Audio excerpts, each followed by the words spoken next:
పచ్చ మీడియా పుట్టుక ఎలా ఉంటుందంటే మన ఇష్టం ఎవరి మీదేం బురదేయచ్చు.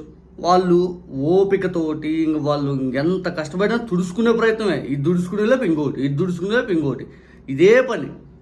లేటెస్ట్గా ఈ మద్యం అక్రమ కేసు అనే దాన్ని సిట్ విచారణ చేస్తూ ఉంది.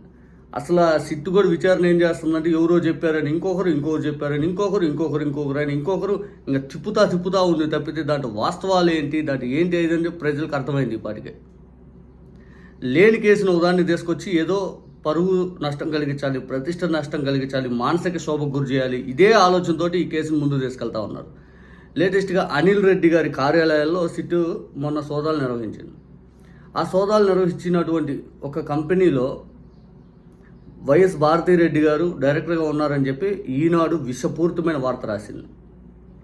అవాస్తవమైన వార్త, ఎటువంటి ఆధారాలు లేని వార్త.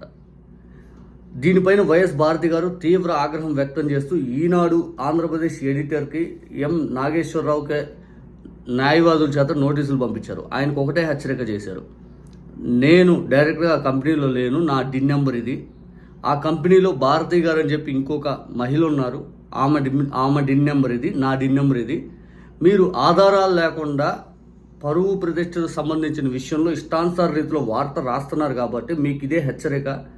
2 రోజుల్లో ఏదైతే మీరు రాసినటువంటి వార్త తప్పు అని చెప్పి మొట్టమొదటి హెడ్లైన్ పేపర్లో వార్తగా రాకపోతే మీ మీద తీవ్రమైన చర్యలు తీసుకోబోతున్నాను అని చెప్పి న్యాయవాదుల చేత అయితే నోటీసులు పంపించడం జరిగింది భారతి గారు.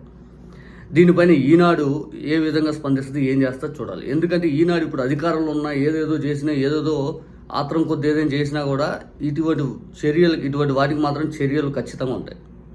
ఎందుకంటే ఫేక్ వార్తలు, అసలు 24 గంటలు మేము బురదేస్తాం మీరు దుడుచుకోండి, మేము బురదేస్తాం మీరు దుడుచుకోండి.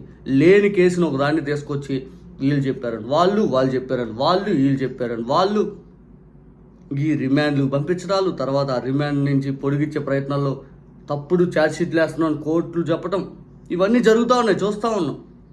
అంతిమంగా ఈ మద్యం కేసు అనేది ఎంత అక్రమం అయిందని ప్రజలకి ఇప్పటికి అర్థమైంది. ప్రభుత్వం మద్యం అమ్మి క్యూఆర్ కోడ్లతో బార్ కోడ్ కూడా ఉంది కదా, ప్రతి ఒక్క సీసా పైన ఎంత మంది ఏందని గవర్నమెంట్ లెక్క పరిధిలో ఉండేది కదా. ఇంకా అవినీతి ఏంది, వీళ్ళు చేసేది ఏంది, ఇదేంది, ఏమి లేని దాని దగ్గర కాసేపు దుబాయ్లో పెట్టుబడులు అంటారు, కాసేపు బంగారం కొన్నారు, కాసేపు అటు పోయారంటారు, కాసేపు ఇటు పెట్టారంటారు, కాసేపు ఎన్నికల ఖర్చు అంటారు.